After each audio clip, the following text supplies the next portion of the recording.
Bueno, vamos a empezar. Que el Señor les bendiga. Es una bendición poder estar este día con tiempo y con la eh, ayuda del Señor que nos da vida, que nos da para todo, ¿verdad? Vamos a orar para comenzar. Padre, te damos gracias hasta ahora. Señor, quiero pedirte por las necesidades que hay en medio de tu pueblo, por cada uno de mis hermanos.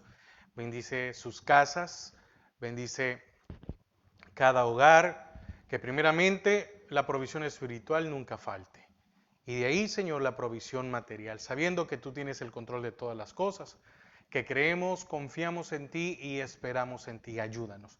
Quiero pedirte por aquellos que están delicados de salud, Señor, por aquellos que están enfermos. Padre, que puedas poner tu mano de salud sobre la vida de nuestros hermanos Jesús Gómez, Levi Cepeda, Marina de Aguilar, Leslie Ramírez, Omar Baires, Rocío de García, Jackie de Donado, Lian González y Edgar Donado. Padre, haz la obra en sus vidas por aquellas peticiones especiales de nuestras hermanas Mabel, Telma Núñez, nuestra hermana Guadalupe de Rodas, por aquellos que necesitan una guianza espiritual. Señor, que tú los puedas bendecir. Padre, queremos agradecerte por la vida de nuestros hermanos Fernando Durán y Carlos Parada, Señor, que tú les permites cumplir un año más de vida. Bendice a tus siervos. Señor, gracias porque son una ayuda para nuestro pastor. Señor, que también en los liderazgos que ellos llevan y que ayudan a llevar también la carga de la iglesia, que tú los bendigas, Padre. Y que en este nuevo año tú sigas siendo fiel y les proveas. Padre, también por nuestro pastor general, que tú lo bendigas, que tú lo cubras, por cada uno de los pastores de Misión Cristiana Judá, por el pastor Don y su congregación. Señor, atamos y sujetamos todo estorbo que se quiera levantar para interrumpir la enseñanza. Amén y amén. Amén. Seguimos con el libro de Samuel, con la parte de los libros históricos, ¿verdad? Y hoy vamos, con la ayuda del Señor, a ver si podemos cubrir los capítulos del 8 al 15. Capítulos del 8 al 15. Entonces vimos el jueves pasado del 1 al 7 el nacimiento de Samuel y que fue juez, profeta y sacerdote, ¿verdad? Y que llegó a unificar a todo el pueblo. Y hablábamos sobre el inicio de la monarquía. Entonces, para comenzar, vamos a leer, como yo le decía el jueves pasado, le invito a que usted lea los capítulos. Aquí yo no le voy a leer los capítulos porque nos extenderíamos mucho tiempo en la lectura, pero yo le invito a usted para que lo que usted ya leyó lo pueda comprender o conocer cosas que tal vez no conocías. Pero como lectura para iniciar, acompáñeme al primer libro de Samuel 8:1. Y esto comienza con Israel pide un rey o Israel pide rey. Y entonces, aquí es donde ya se establece la monarquía. Aquel fue el inicio o el proceso. ¿Por qué razón? Porque antes de Samuel, las tribus no estaban unificadas. Entonces, al no estar unificados, iba a ser muy difícil que se pusieran de acuerdo para escoger un rey, ¿verdad? Porque aquí Israel pidió un rey. No era el tiempo, no era el tiempo del Señor de poner un rey. Porque hay una cosa que ya lo vamos a ver más adelante, pero aquí Israel se adelantó, como muchas veces nosotros nos adelantamos en los planes del Señor, y por esa razón no nos va como nos debería de ir, porque nosotros nos adelantamos. Entonces, primer libro de Samuel 8 del 1 al 9. Aconteció que habiendo Samuel envejecido, puso a sus hijos por jueces sobre Israel. Y el nombre de su hijo primogénito fue Joel, y el nombre del segundo Abías, y eran jueces en Beerseba. Pero no anduvieron los hijos por los caminos de su padre. Antes se volvieron tras la avaricia, dejándose sobornar, y pervirtieron el derecho, es decir, pervirtieron la justicia. 4. Entonces todos los ancianos de Israel se juntaron. Ahí sí se pusieron de acuerdo. Mire cómo son las cosas. Ahí sí se pusieron de acuerdo. En otras cosas no se ponían de acuerdo, pero para no hacer la voluntad, porque todavía no era el tiempo, pero para no hacer eso. Entonces, 4. Entonces todos los ancianos de Israel se juntaron y vinieron a Ramá para ver a Samuel. Y le dijeron, he aquí tú has envejecido y tus hijos no andan en tus caminos, por tanto, constitúyenos. Es decir, no le dijeron que sea el Señor que decida, que ponga un rey, sino que a ti, Samuel, constitúyenos ahora un rey que nos juzgue, como tienen todas las naciones. Pero no agradó a Samuel esta palabra que dijeron, danos un rey que nos juzgue, y Samuel oró a Jehová. Y aquí viene lo maravilloso, lo importante de esta parte, y es, y dijo Jehová a Samuel, oye la voz del pueblo en todo lo que te digan, pero no te han desechado a ti, sino a mí me han desechado, para que no reines sobre ellos, conforme a todas las obras que han hecho desde el día que los saqué de Egipto hasta hoy, dejándome a mí y sirviendo a dioses ajenos. Así hacen también contigo. Ahora pues, oye su voz, mas protesta solamente contra ellos y muéstrales cómo les tratará el rey que reinará sobre ellos. Y fíjese que lo que dice el versículo 11, dijo pues, así hará el rey que reinará sobre vosotros. Tomará vuestros hijos y los pondrá en sus carros y en su gente de a caballo para que corran delante de su carro. Quiere decir que el rey que venía no iba a estar al frente, sino los hijos de ellos. Y nombrará para sí jefes de miles y jefes de 50. Los pondrá a sí mismo que aren sus campos y cieguen sus mieses y hagan sus armas de guerra y pertrechos de sus carros. También tomará a vuestras hijas para que sean sus perfumadoras, cocineras y amasadoras. Asimismo tomará lo mejor de vuestra tierra, de vuestras viñas y de vuestros olivares, y los dará a sus siervos. Diezmará vuestro gano y vuestras viñas, para dar a sus oficiales y a sus siervos. Tomará vuestros siervos y vuestras siervas, vuestros mejores jóvenes y vuestros sanos, y con ellos hará sus obras. Diezmará también vuestros rebaños y seréis sus siervos. Clamaréis aquel día a causa de vuestro rey, que os habréis elegido, mas Jehová no os responderá en aquel día. Amén. Entonces, fíjense que la petición de Israel para que Samuel les diera un rey tenía como pretexto, porque esa era la única razón, la vejez del profeta y lo malo de sus hijos que habían sido nombrados jueces en Beersebas. Es muy diferente ver a Samuel y otra cosa es muy diferente a sus hijos. La palabra dice, y no anduvieron, dice en el versículo 2 o 3, pero no anduvieron los hijos en los caminos de su padre. Ahí ya no podía forzarlo Samuel. Había sido ejemplo, les había mostrado. Samuel tuvo el ejemplo de Elí con sus hijos y fue algo que dijo él, bueno, yo les voy a enseñar, si ellos no andan por donde deben de andar, el Señor va a arreglar cuentas con ellos. Entonces, el pretexto era la vejez. Y también se valieron para decir, no, mira tus hijos, ¿verdad? Tus hijos son los malos y que mira y que no sé qué. Entonces, y le dicen además, eres viejo. Entonces, detrás de su solicitud estaba la inquietud de la amenaza filistea, porque ellos creían que ya Samuel no estaba para poder librarlos, porque los filisteos eran muy bélicos. A pesar de su derrota en Mizpa, mantenían el control de gran parte del territorio israelita. Si quiere saber de la derrota en Mizpa, tiene que leer los capítulos anteriores. Entonces, mantenían gran control del territorio israelita. Fíjese que tenían el monopolio del hierro.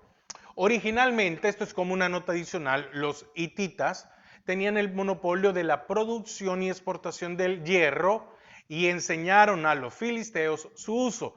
¿De dónde venían los filisteos? ¿Los filisteos eran de allí, de Canaán? No, eran de la isla de Creta, es decir, que eran griegos. El origen de los filisteos son griegos. Los filisteos son los mismos palestinos hoy, ¿verdad? Pero enfoquémonos en esto. Luego, Entonces, los hititas les enseñaron a los filisteos cómo se producía y se utilizaba el hierro. Cuando menguaba el poder hitita, alrededor del año 1200, los filisteos obtuvieron el monopolio de ese metal. Fabricaban armas de hierros y carros, consiguiendo así una notable ventaja militar sobre los israelitas. Y con este uso del hierro, ellos habían expulsado a los herreros hebreos, porque no había, en este momento no había herrero ni aún para arreglar las herramientas de la labranza, mucho menos para fabricar armas. Amén. Oiga lo que dice 1 libro de Samuel 13, 19. Oiga, y en toda la tierra de Israel no se hallaba herrero, porque los filisteos habían dicho, para que los hebreos no hagan espada o lanza, por lo cual todos los de Israel tenían que descender a los filisteos para afilar cada uno la reja de su arado, su asadón, su hacha o su hoz. Y el precio era un pin por las rejas de arado y por los asadones, y la tercera parte de un ciclo de afilar las hachas y por componer las aguijadas. Entonces, tenían un problema. No habían herreros en ese momento, ni tampoco, no habían herreros en Israel, y entonces en este momento tenían un monopolio. ¿Para qué habían ocupado el hierro los filisteos? Para hacer armas y para hacer carros, para atacar. Entonces tenían un miedo, todos estos jefes que se reúnen para ir a hablar con Samuel, tienen un miedo y decirle, mira, hay una inminente invasión de parte de los filisteos contra nosotros. Y cuando llegan y le dicen a Samuel, ponnos un rey, en ningún momento se recuerdan, porque después el Señor, ¿verdad? La lectura le recuerda a Samuel que se han comportado así desde que lo sacó de Egipto. Y en Egipto, ¿cuántos israelitas levantaron una espada? ¿Cuántos carros se necesitaron para derrotar a los egipcios? ¿Cuántos? A Jericó. ¿Cuántos carros? ¿Cuántas lanzas? ¿Cuántas espadas? Ninguna. Entonces estos jefes se olvidaron de que no necesitaban armas para ganar una batalla, porque tenían al Dios Todopoderoso. Pero no llegaron a decirle, pídele a Dios que nos ponga un rey, sino que le dijeron a Samuel, tú ponnos un rey. Ahora, fíjese que también los amonitas, que eran enemigos de Israel, gente nómada del desierto, situado al oriente de Transjordania, amenazaban a la nación. Entonces tenían problemas por un lado y por el otro, por el occidente y por el oriente. Tenían enemigos al norte y tenían enemigos al sur, como hasta el día de hoy. Ahora, urgía cada día más la necesidad de un fuerte gobierno central para terminar de unir a las tribus, que cada una gozaban de una autonomía. Hasta ese momento, el gobierno de Israel había sido una teocracia, es decir, Jehová era su rey. Amén. Porque eso era lo importante. Era que el Señor fuera el rey sobre ellos, no otros. Amén. Entonces, también esto lo expresa Gedeón allá en Jueces 8:23. Fíjese que de tiempo en tiempo Dios había levantado jueces para gobernar. Sin embargo, los jueces no dejaban sucesores y eran largos lapsos entre uno y otro. Mientras tanto, la nación no tenía cabeza para guiar ni caudillo para defenderlos. A menudo reinaba el caos. Recuerde que más que todo en Jueces leemos y cada quien hacía lo que bien le parecía. Y como reinaba el caos, la nación apostataba cada vez más. Entonces Samuel fue el único juez que logró unificar todas las tribus. Entonces los israelitas venían alrededor de ellos ejemplos fuertes de monarquías y querían tener un gobierno central y un defensor que fuera un rey. Eso era. ¿En qué se fijaron todos estos? Se fijaron en las naciones de alrededor. se fijaron en las naciones paganas. Por otra parte, parece que no se dieron cuenta de que las derrotas de Israel habían sido causadas por la infidelidad, no por los ataques no porque un enemigo había decidido ir a atacarlos. El Señor había permitido que los enemigos los atacaran por causa de la infidelidad de ellos. Y al final el Señor los había liberado cuando ellos se arrepentían. Había sido un círculo, ¿verdad? Ellos pecaban, venía el castigo, se arrepentían. Pecaban, venía el castigo, se arrepentían. Entonces, tal vez pensaron por algún momento que tener un rey, que hubiera una monarquía, evitaría este círculo, y ahora ya no había quien, porque ahora, ¿quién iba a decir? Ya no era el Señor el que los iba a juzgar, sino que poner a un rey los iba a juzgar a ellos.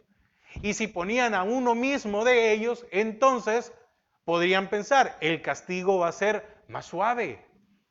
Porque a uno como nosotros lo podemos sobornar, lo podemos convencer, a Dios no. Entonces que nos pongan a un líder, a un rey, como nosotros, pecador, con tendencias hacia el pecado, a hacer las cosas mal, que pudiera ser sobornado.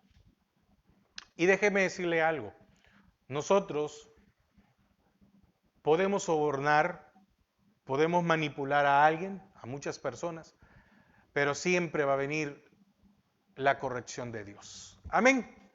Entonces, además, el motivo por el que querían rey era para ser como las otras naciones, algo totalmente opuesto al llamamiento divino de Israel.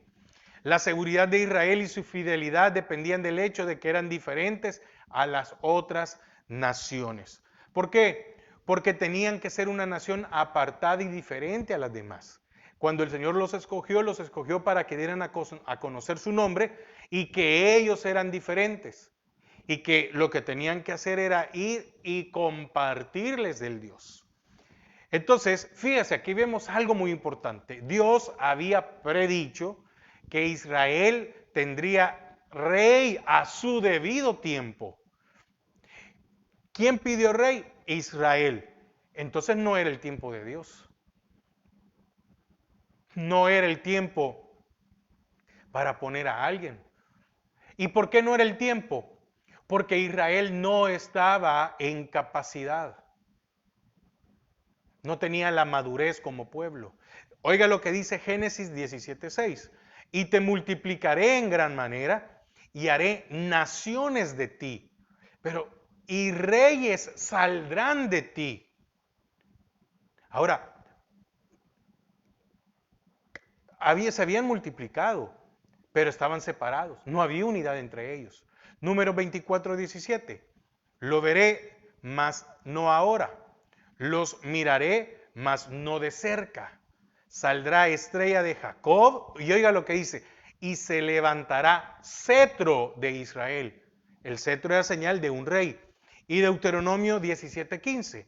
Ciertamente pondrás rey sobre ti al que Jehová tu Dios escogiere de entre tus hermanos, y pondrás rey sobre ti. No podrás poner sobre ti a hombre extranjero que no sea tu hermano. Pero Dios había predicho que Israel tendría rey a su debido tiempo, pero no le agradó el motivo principal de los ancianos. El motivo principal no era que Samuel era viejo, sino era un total rechazo al gobierno divino. ¿O no es así? Primer libro de Samuel 8:7. Y dijo Jehová a Samuel, oye la voz del pueblo en todo lo que te digan, pero no te han desechado a ti, sino a mí me han desechado, para que no reine. Entonces, ¿cuál era el motivo principal? Que no fuera Jehová el que reinara sobre ellos. Entonces, el rechazo al gobierno de Samuel por parte del pueblo produjo la mayor desilusión en la vida del profeta. Pero fíjese que él, a diferencia de estos jefes, consultó a Dios, el cual concedió su permiso sin dar su aprobación. Son dos cosas muy diferentes. Dio permiso, pero no estaba de acuerdo. Samuel les advirtió en cuanto a los inconvenientes de la monarquía o del reinado, pintando el sombrío cuadro de un típico rey oriental que reclutaría personal para que estuviera a su servicio y contribuyera a lo más pomposo real del palacio. Les haría hacer trabajos forzados, elevados impuestos, desaparecería la libertad e igualdad entre el pueblo. Sin embargo, a pesar del cuadro que les muestra Samuel, los ancianos persistieron en su petición. Samuel es uno de los pocos grandes hombres de la historia que estuvieron dispuestos a terminar un sistema que les parecía bueno y con toda su fuerza y anhelo inaugurar otra forma más popular. No siguió sus propias ideas porque era un simple instrumento de Dios y siervo de su pueblo. Amén. Samuel no hacía lo que él quería. Samuel le consultaba a Jehová. Y entonces, del capítulo 9 al capítulo 11, vemos que Saúl es elegido rey. Entonces, en cuanto al rey, Dios le dio a Israel algo más de lo que la nación merecía. No había segunda categoría en Saúl. ¿Por qué? Porque tenía un imponente aspecto físico. Era alto, fornido y de buen parecer. Fíjese que él era un agricultor rústico, entonces él tenía un corazón de agricultor y ahora el Señor se lo cambia para un corazón de un monarca. Lo dotó de dones y las potencias necesarias para cumplir el llamado a la realeza. Al principio de su vida pública, Saúl se mostró humilde, generoso y valiente. Logró de golpe la unidad de las tribus y su apoyo, los cuales se mantuvieron durante todo su reinado. Ahí sí se pusieron de acuerdo. Cuando ellos creyeron que ahora el Señor ya no los iba a gobernar, mire qué insensatos estos ancianos de Israel. Cuando ellos creyeron que el Señor ya no los iba a gobernar, sino que lo iba a gobernar un hombre, se pusieron de acuerdo. Entonces, tenía el apoyo y consejo de un gran varón de Dios, Saúl, ¿verdad? ¿Cuál era el consejo y el varón de Dios? Bueno, Samuel, el hombre con más influencia en su país.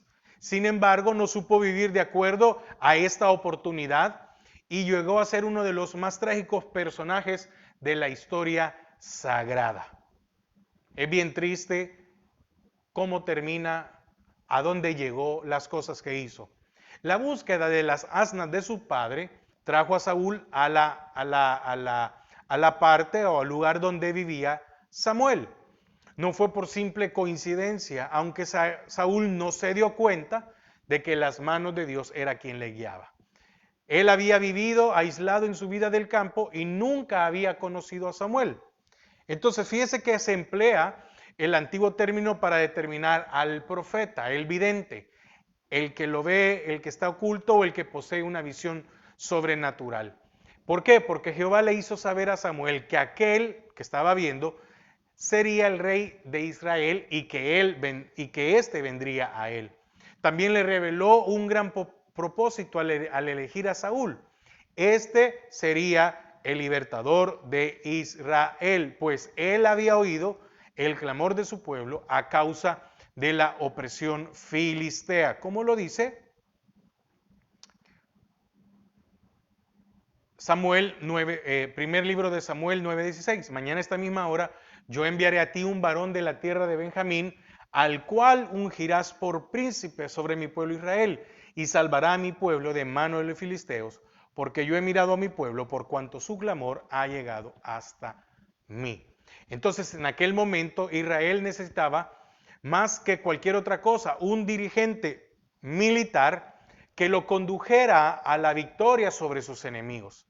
Así se reunieron en Saúl las cualidades de un gran guerrero y de un libertador sobre todo. Entonces ahora tenían a un libertador y a un rey. Pero anterior a eso habían tenido a un juez y libertador. ¿Cuál había sido la diferencia?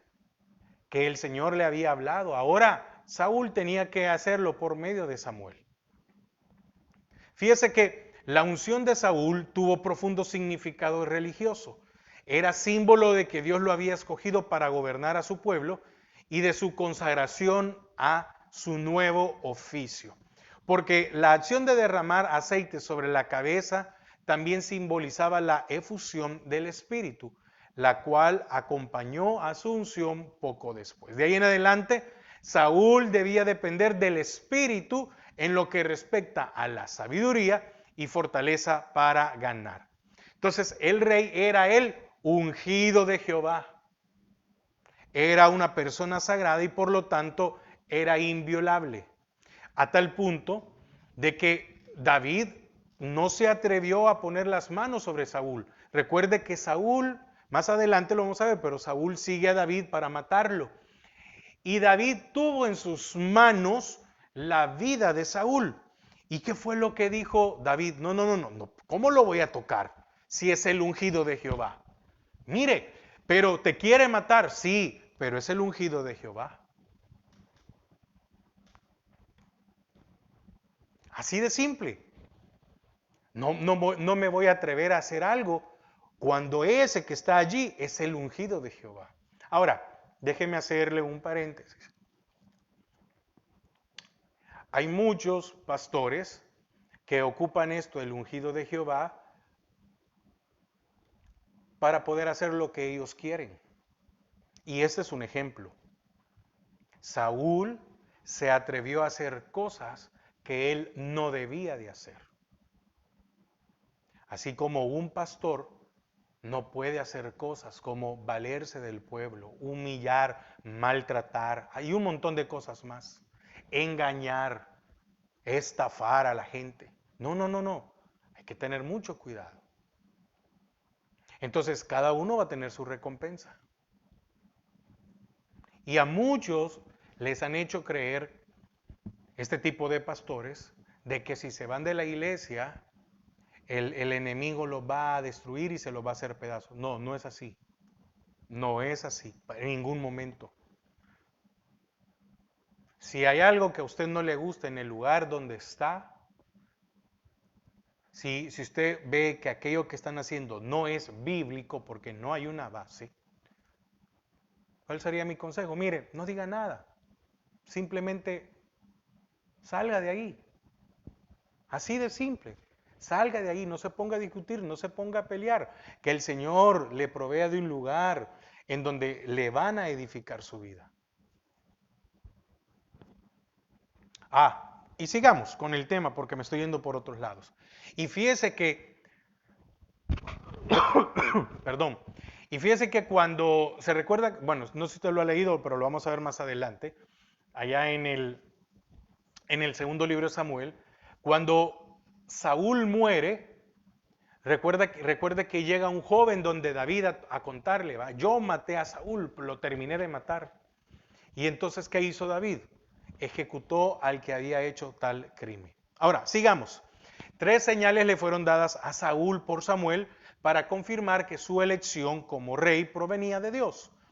Después, el profeta convocó a una asamblea nacional y presidió sobre una elección tribal llevada a cabo echando suertes. Así se pondría de manifiesto que Jehová había elegido a Saúl y se evitaría toda sospecha de que Samuel hubiera elegido rey al que él le hubiera parecido. Pero déjeme un momento, hagamos un alto. Pero cuando leemos allá en primer libro de Samuel 8, los ancianos que se pusieron de acuerdo le dieron el derecho a Samuel de que él les escogiera un rey. Pero como Samuel era tan recto y después cuando consulta al Señor se da cuenta de que no era contra él, era contra el Señor. Entonces el Señor ¿qué hace? No, mira, para que el día de mañana no digan que fue tu culpa, vamos a hacer esto. Vamos a hacerlo enfrente de todos y así a ninguno le va a quedar duda de que soy yo. Entonces, no es de extrañarse de que algunos israelitas se mantuvieran alejados. Pero la acción militar contra Amón, encabezada por Saúl, unificó a la nación y sirvió para conseguir el apoyo de todos. Entonces, al ser elegido Saúl como rey, actuó con prudencia, puesto que al principio no tuvo todo el apoyo de Israel. No mostró presteza indebida para asumir la autoridad y las responsabilidades de su nuevo puesto, sino que volvió a su vida antigua de agricultor y esperó una oportunidad de manifestarse ventajosamente ante los ojos de la nación. No es que cuando fue ungido vino él y se puso ahora aquí a gobernar. No, ok, ya soy rey, voy a regresar allá. Cuando hay una necesidad, voy a venir yo. Ahora, hubo una amenaza de los amonitas que le da la oportunidad y con esto él llega a tener una gran victoria sobre ellos y este era el prestigio que Saúl necesitaba. Se vio aquí que Saúl había sido ungido por el Espíritu para liberar a Israel a la manera de los jueces primitivos. Además, su actitud perdonadora hacia los que le habían rechazado le ayudó a lograr la estima de todos. Entonces Samuel dispuso una nueva ceremonia en Gilgal para ratificar la institución de la monarquía y aclamar públicamente a Saúl como rey. Entonces es interesante notar que Saúl preparó una especie de constitución que probablemente explicaría de qué manera el rey y el pueblo podían vivir bajo la dirección de Jehová. Primer libro de Samuel 10, versículo 25. Oiga lo que dice: Samuel recitó luego al pueblo las leyes del reino y las escribió en un libro, el cual guardó delante de Jehová. Y este libro incluiría las leyes que el Señor ya había dado para rey allá en Levíticos, en Deuteronomio 17, del 14 al 20. Amén. Leámoslo rápidamente. Lo que pasa es que yo quiero ahondar más porque vamos a ver el pecado de Saúl. Oiga, 17, porque algunos dicen, pero es que el Señor no había. No, ¿cómo no? Él ya había. Él ya tenía previsto poner un rey sobre Israel. Pero lo que sucede es esto,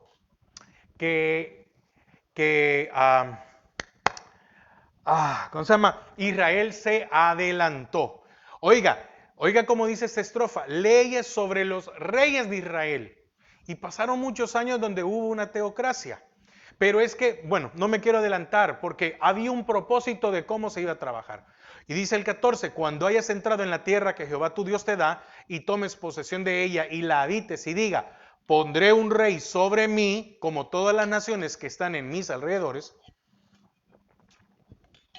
ciertamente pondrás por rey sobre ti al que Jehová tu Dios escogiere. De entre tus hermanos pondrás rey sobre ti, no podrás poner sobre ti a hombre extranjero que no sea tu hermano. 16, pero él no aumentará para sí caballos. Esto lo expliqué hace como 1 o 2 años. Ni hará volver al pueblo a Egipto con el fin de aumentar caballos. Esto significa, para que ustedes puedan comprender, aquellos que caían como esclavos por una deuda dentro de Israel, hubo un momento en que estos que eran israelitas pero estaban como esclavos, los vendieron a mercaderes por caballos y estos mercaderes los llevaron a Egipto para venderlos como esclavos. Mire el punto que llegaron. Porque Jehová os ha dicho, no volváis nunca por este camino. Ni tomará para sí muchas mujeres para que en su corazón no se desvíe, ni plata ni oro amontonará para sí en abundancia. Y cuando se siente sobre el trono de su reino, entonces escribirá para sí un libro, una copia de esta ley. El rey tenía que escribir una copia para que no pudieran decir de que él no tenía conocimiento. El original que está al cuidado de los sacerdotes levitas. Y lo tendrá consigo y leerá en él todos los días de su vida, para que aprenda a temer a Jehová su Dios, para guardar todas las palabras de esta ley y estos estatutos, para ponerlos por obra, para que no eleve su corazón sobre sus hermanos, ni se aparte del mandamiento a diestra ni a siniestra, a fin de que prolongue sus días en su reino, él y sus hijos en medio de Israel. Y todos sabemos que el reino de Saúl se acabó con él. No hubo ese sentimiento de monarquía en el cual gobernó el padre, el hijo. No. Por eso después Dios escoge, Él ya escoge. Por eso es que el reino de David era eterno. ¿Por qué razón? Porque lo escogió Jehová. Saúl, ¿a quién lo escogió? El pueblo. Pero como el reino a David lo escoge Dios, su reino es eterno. ¿Por qué? ¿Por qué el reino de David es eterno? Por Jesús. No por otra cosa, no por David, no, por el Señor Jesús. Entonces, oiga, el rey tenía que leerlo todos los días de su vida. Mire, qué increíble, ¿verdad? Entonces, ¿qué pasó con Saúl? No lo leyó todos los días de su vida porque fracasó. Entonces, Jehová permite que Israel tuviese rey, pero no tenía intención de que hombre alguno gobernara su pueblo como déspota arbitrario y monarca absoluto. Amén. Fíjese que podríamos entender de esta manera, el rey humano, en este caso Saúl, habría de ser únicamente un virrey. ¿Qué era un virreinato? Era alguien puesto que estaba, aquí él era rey o era virrey, pero estaba bajo un rey. Entonces, el rey humano habría de ser únicamente un virrey nombrado por Dios para gobernar en su nombre y habría de ser responsable ante él. ¿Sí? Entonces, Saúl tendría que haber sido un virrey, no el rey. O como que decimos cuando es un presidente y un vicepresidente. Ahora, los profetas serían los guardianes de la monarquía constitucional. ¿Quiénes? Los profetas. Serían los guardianes de la monarquía constitucional y tendrían el derecho y el deber de reprender a los reyes en situaciones que justificaban tal acción. Es decir, estaban por encima del rey como representantes de Dios. Mire qué interesante, ¿verdad? Qué importante esto. Amén. Volvamos a primer libro de Samuel 12. Y hoy vemos la despedida de Samuel y lo vamos a leer del primer libro de Samuel 12 del 1 al 5. Dijo Samuel a todo Israel, he aquí yo he oído vuestra voz. Estoy en primer libro de Samuel 12, 1. Yo he oído vuestra voz en todo cuanto me habéis dicho y os he puesto rey. Ahora pues, he aquí vuestro rey va delante de vosotros.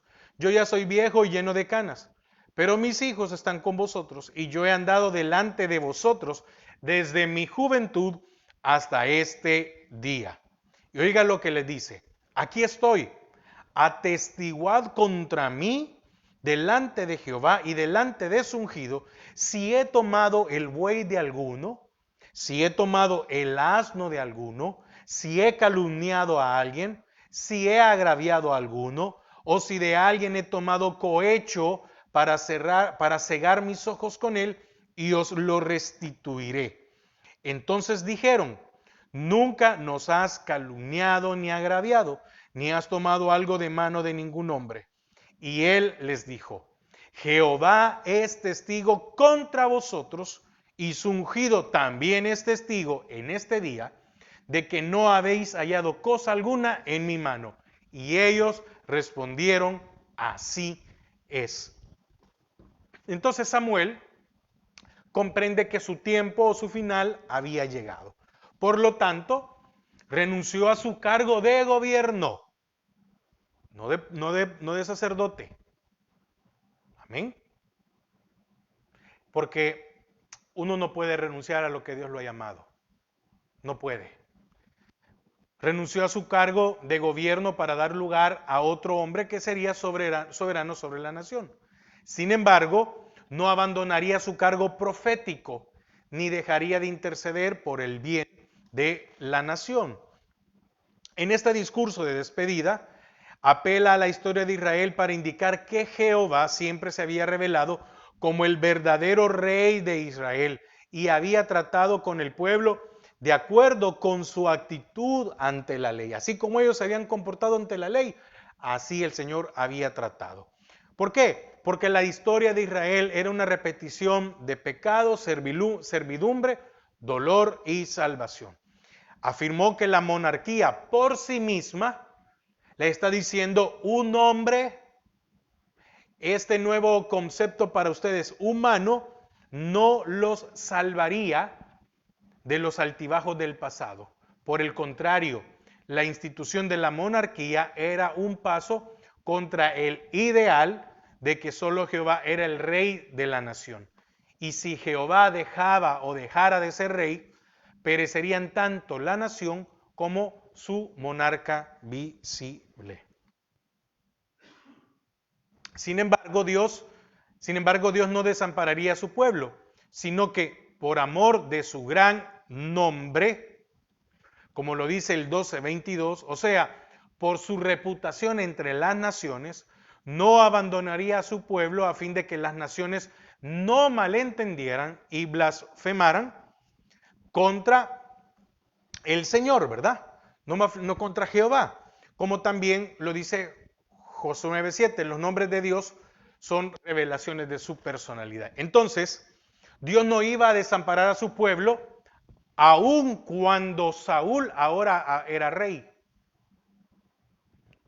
Y Dios no iba a desamparar a su pueblo, aun cuando Samuel había dejado como decir, su cargo político, y ahora él solo se quedaría como profeta y sacerdote.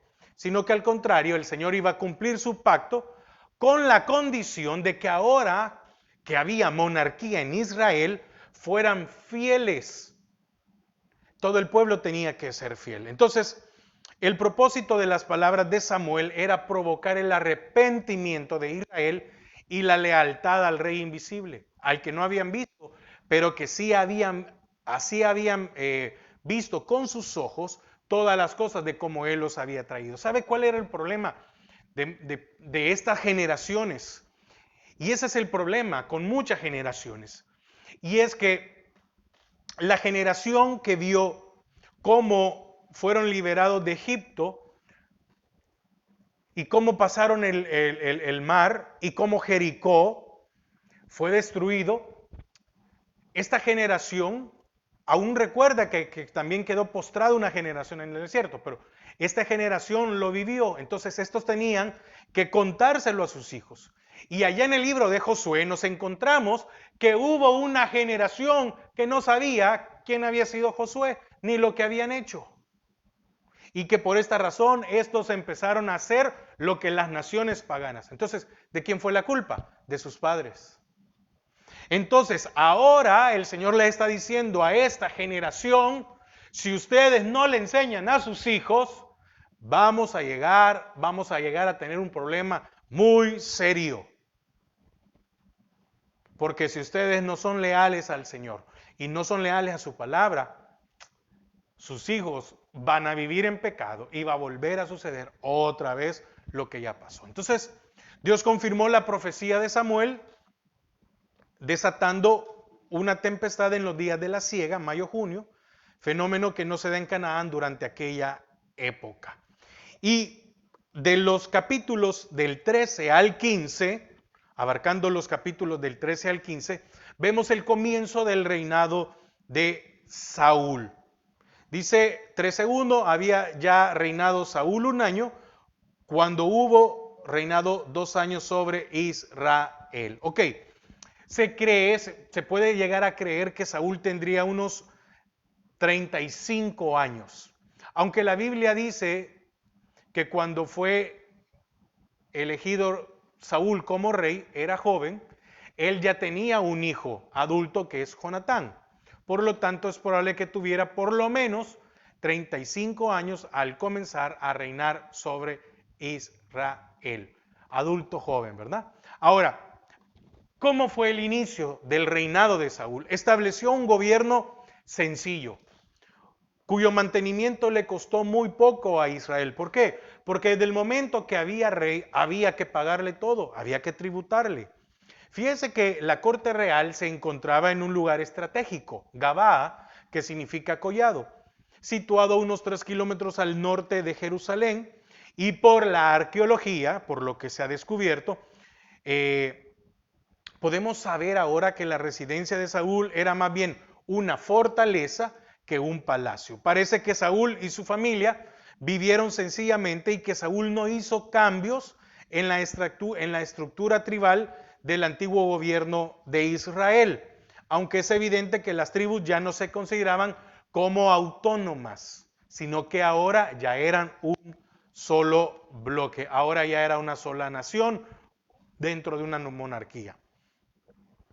Al principio de su reinado, Saúl cumplió muy bien con el propósito divino por el cual había sido designado rey. Es decir, fue un gran libertador, porque derrota a los filisteos, a los amalecitas, hizo guerra a todos sus enemigos en derredor contra Amón,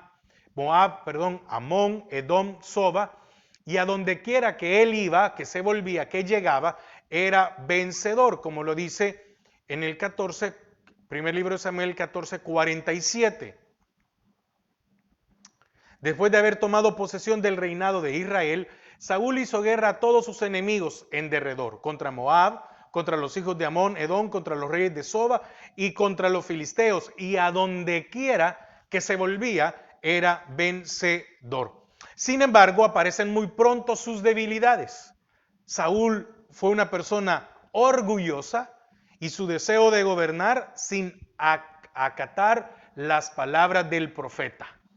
Cuando él vio que tenía poder, cuando él vio que pudo ganar, a Saúl se le olvidó de que había sido ungido por Jehová y que si había ganado es porque Dios estaba con él.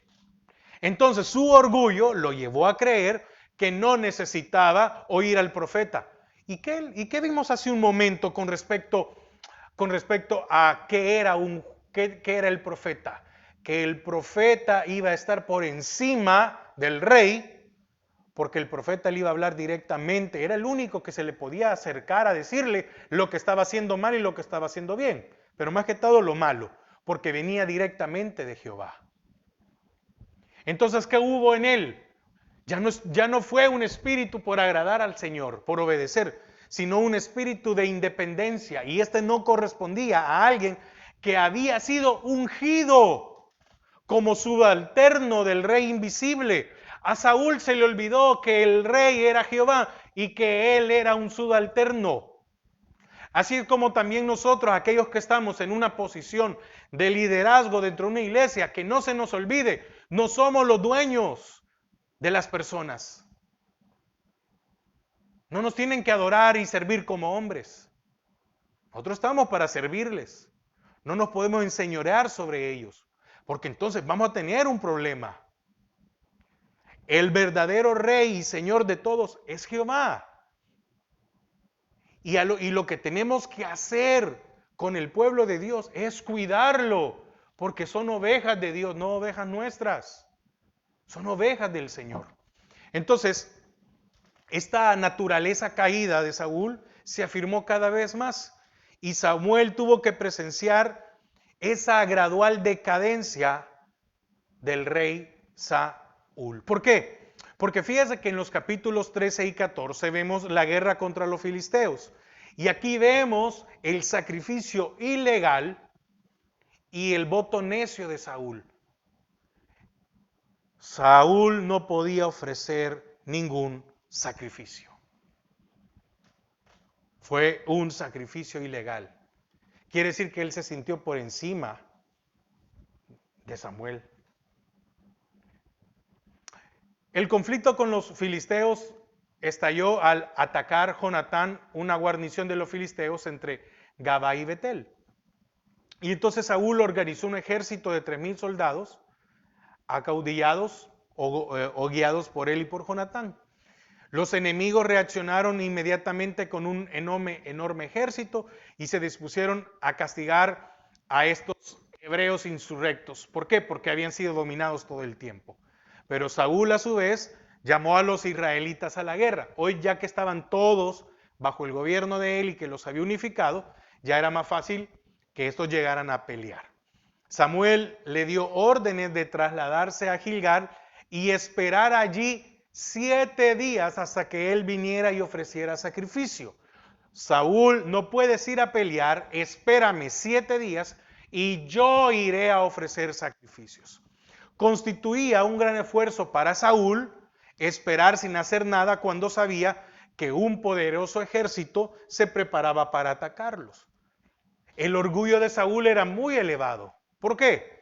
Porque él había visto cómo había derrotado, cómo podía hacer esto, y ahora tengo yo que esperar y esperar a este hombre. No, si yo tengo, si mira, Samuel, todo lo que hemos hecho, todo lo que he logrado, lo que hemos alcanzado. Entonces, para empeorar las cosas, el ejército de Saúl comenzó a desintegrarse de tal manera que los cobardes comenzaron a desertar. Al aproximarse el final del 7º día, Samuel no aparece. Saúl perdió paciencia.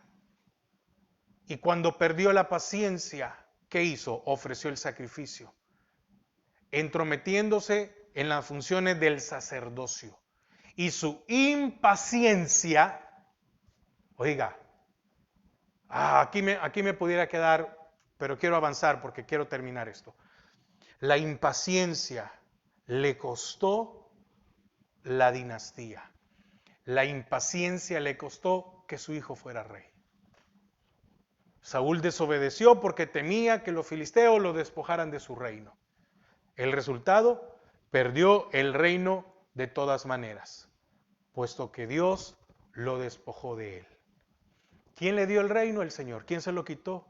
El Señor. Ahora, ¿por qué Saúl fue castigado tan severamente?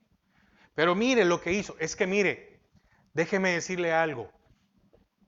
Tal vez usted y yo podemos creer, pero se metió, sí, ofreció sacrificio. No, es que puede usted entender de que quebrantó la ley. La ley decía que solo el que era levita podía ofrecer sacrificio. Saúl no era levita. ¿Y qué fue? Ahora, entonces, ¿qué cometió Saúl? Es cierto, desobediencia, pero ¿qué cometió Saúl? Perdón, impaciencia. Saúl fue impaciente, pero al final, ¿cuál fue el pecado? La desobediencia. ¿Qué hizo que Adán perdiera su naturaleza? La desobediencia. Pero es que solo le pegó una mordida al fruto. Desobediencia. Entonces, ¿por qué Saúl fue castigado tan severamente? No se puede, podríamos decir, no se puede justificar en parte su acción tomando en cuenta la presión de las circunstancias. Es que la demora de Samuel era una prueba para la obediencia de Saúl a Dios. La reciente victoria sobre los amonitas se había producido porque el Espíritu de Jehová reposaba sobre él. ¿Qué pasaba con Sansón también? El Espíritu de Jehová venía sobre él, pero a Sansón se le olvidó y creyó que en él era la fuerza. Entonces, volviendo a Saúl, esto lo debía haber llevado a confiar que en él mismo, de que el Señor me va a ayudar nuevamente, así como lo hizo Sansón. En el fondo de su error se encontraba la desconfianza en la ayuda divina y la excesiva confianza en su propia sagacidad o inteligencia o astucia. Entonces Saúl, cuando sacrifica, pasó por alto al hombre que continuamente servía como mediador entre Dios y el rey. En otras palabras, para mí, Saúl despreció a Samuel. No necesito de un mediador. Voy a quitarlo y aquí va directo. Yo con Dios. Entonces, ¿qué reveló? La falta de respeto por la palabra de Dios. Su acción manifestó su actitud de que es mejor pecar que sufrir. Mejor salir de dificultades que obedecer a Dios. Además, Saúl fue tan superficial como necio al considerar su desobediencia como algo trivial. y que fácilmente sería perdonado o dispensado. Saúl e Israel se encontraban en una situación difícil. Muchos israelitas se escondieron en sus cuevas y otros fueron obligados a incorporarse a las filas del ejército enemigo.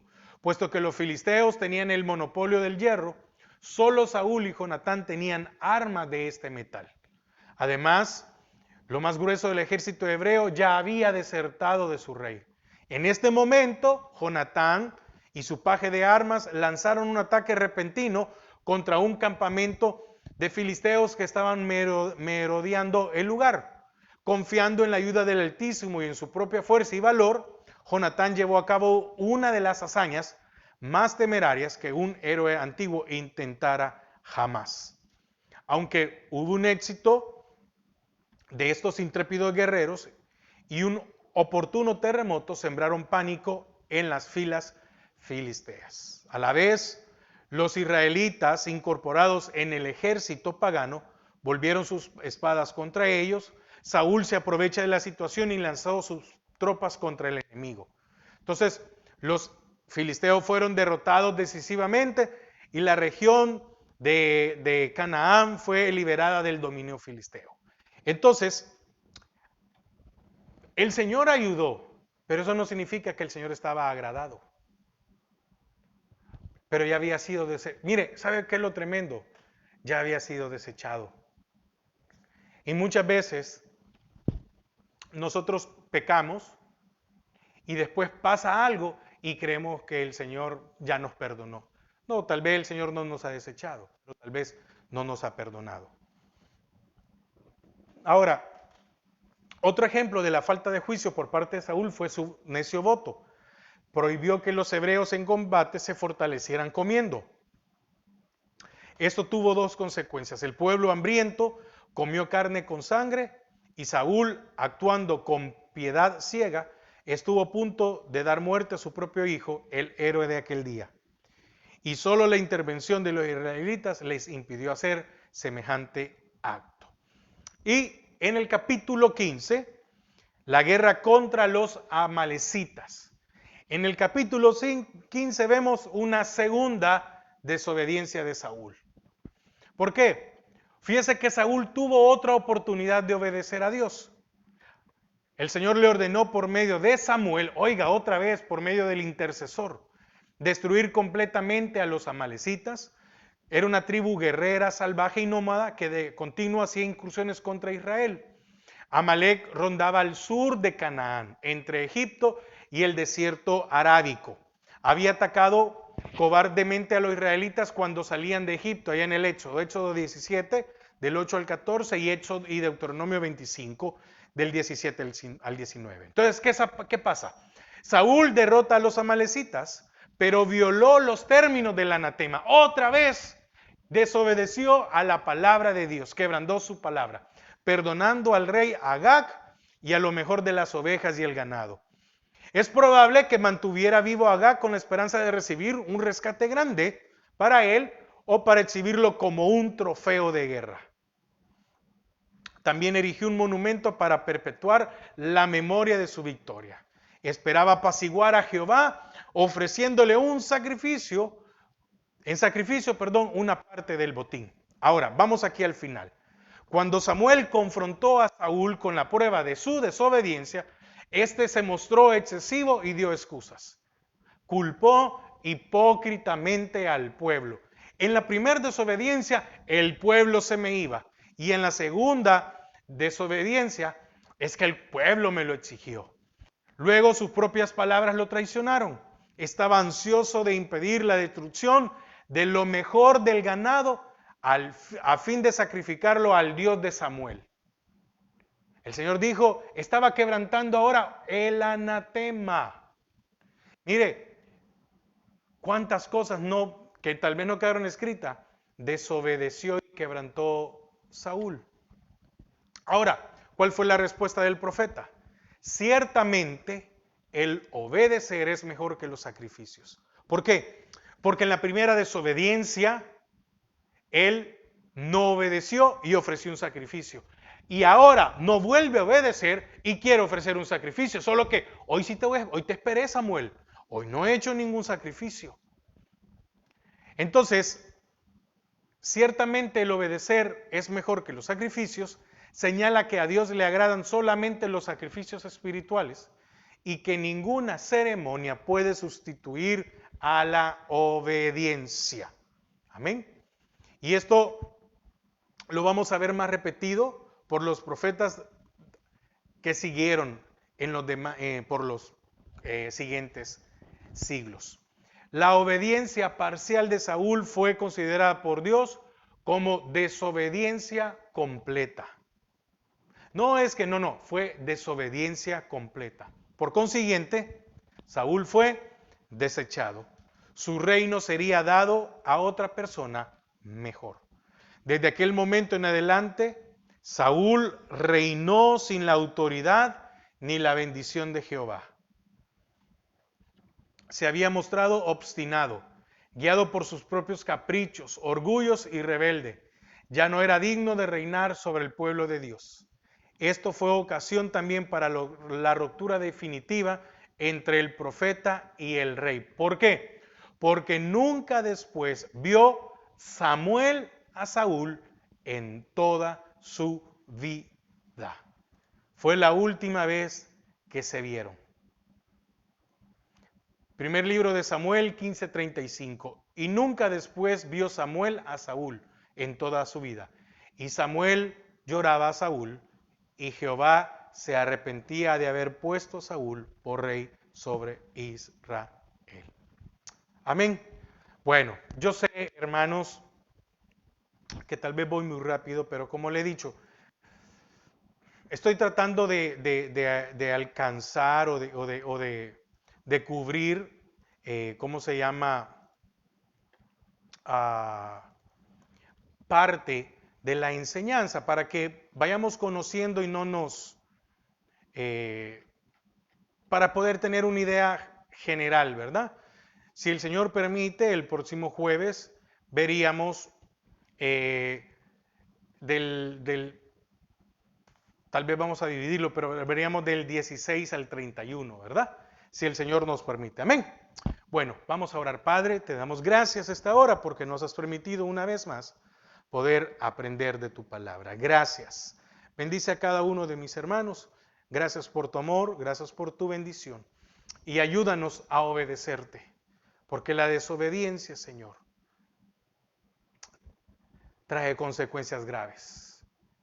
Y muchas veces, no muchas veces, en nuestras vidas, el cumplir tu palabra es una prueba para nosotros. En el nombre de Jesús, amén y amén. Hermanos, que el Señor les bendiga y pasen una feliz tarde y noche. Amén.